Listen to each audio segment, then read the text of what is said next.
And that leads to the next part of my story. After Gen Con, we get home, and very shortly later, it turns out, well, there was another booth we had bought space for at WorldCon. Now, there's a part of me that wants to assume an audience on Twitch might have some idea what WorldCon is.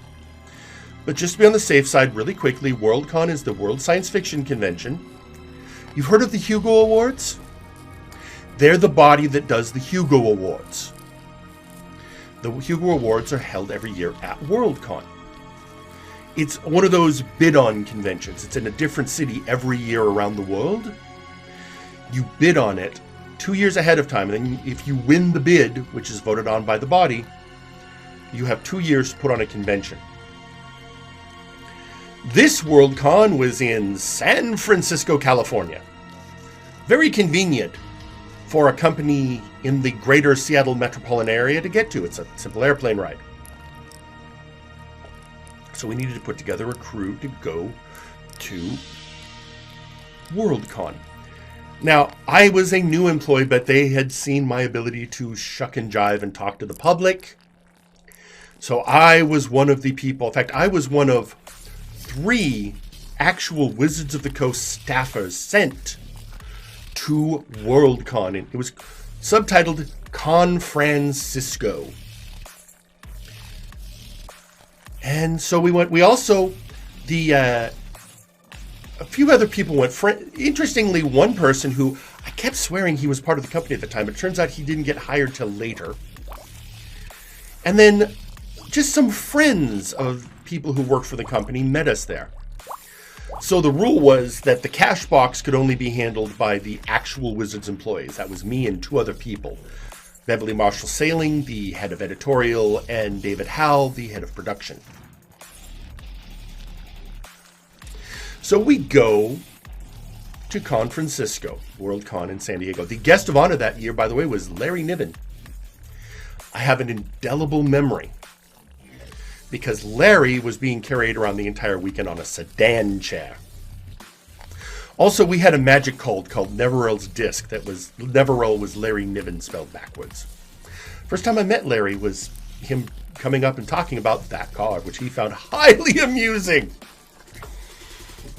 But anyway, again, much the same situation. We're a game company. Yes, we had a big splash at Gen Con, but this was WorldCon. So we, again, were in a little small press area in a very odd spot. We were near a place that the convention had designated the town square. And they let people book time to go up there and talk about whatever they wanted to. There were some very weird conversations. There were also things that seemed weird at the time that seem very normal now, because it's so many years later and I'm used to stuff. There's a guy doing a whole thing on body modification. I mean, literally just about piercings. Things like that. Tribal stuff. Things that's very normal now, but back then was shocking. They also, this is fun. If you know your history, if not, this is a chance to look some stuff up. They had a person, an actor, wandering around dressed as Mark Twain. Because Mark Twain in San Francisco. They had another. He was the ghost of honor. And then they had another man wandering around dressed as Emperor Norton.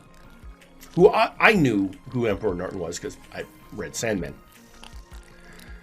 And I knew the history of Emperor Norton in San Francisco because I'd found the man fascinating.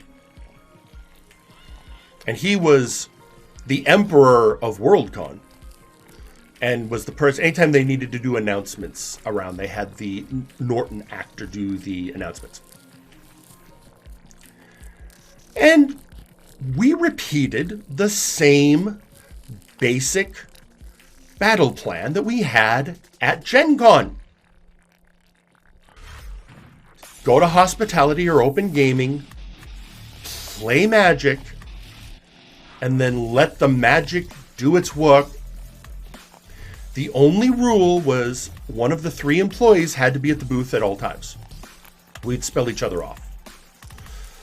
I and Ron, who was the guy who eventually became an employee, were often the ones that would go over to gaming and do the gameplay. Well, second verse, same as the first. It became very popular. People went crazy wanting to buy magic cards. By the end of the second day, well, the end of Saturday, it was a 4-day convention. By the end of Saturday, we had literally run out of stock. And thus, the only reason to be at the booth was to sell some of the other product we sold at the time, which was a role-playing game called Talislanta, another thing called the Primal Order, and basically things no one gave a damn about.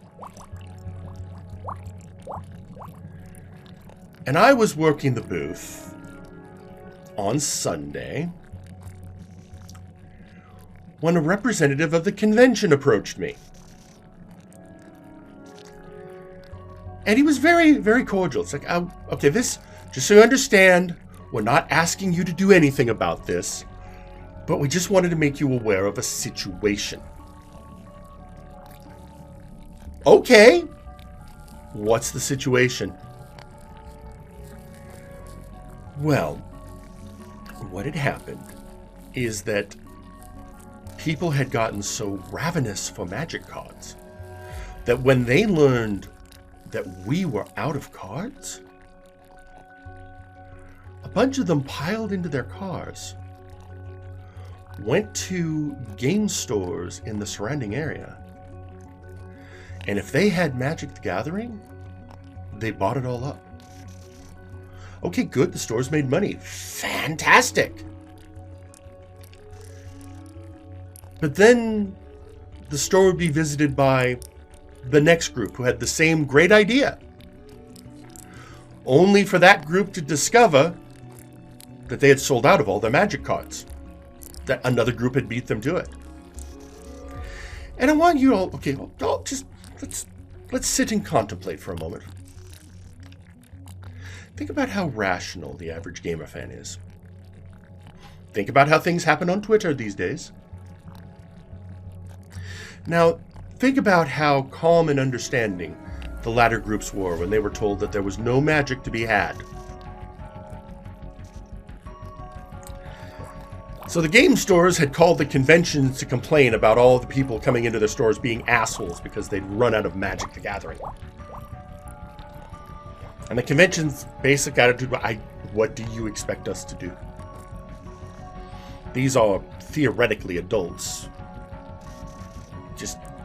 We're sorry. And then they did say, well, we'll go talk to Wizards of the Coast. And they did. But they did preface it again with we don't expect you to do anything. But if anyone asks, we just want you to know that you now know what happened. Which made it for a lovely conversation when the rest of my booth crew came back. Rosso, my friend, I mean, you've hit on the basis of the entire issue. Yes. Now, the last part of that story is, at the end of the convention, there were some final announcements made by Emperor Norton. And in his closing remarks, he mentioned Magic the Gathering. Or as he called it, the game that ate ConFrancisco.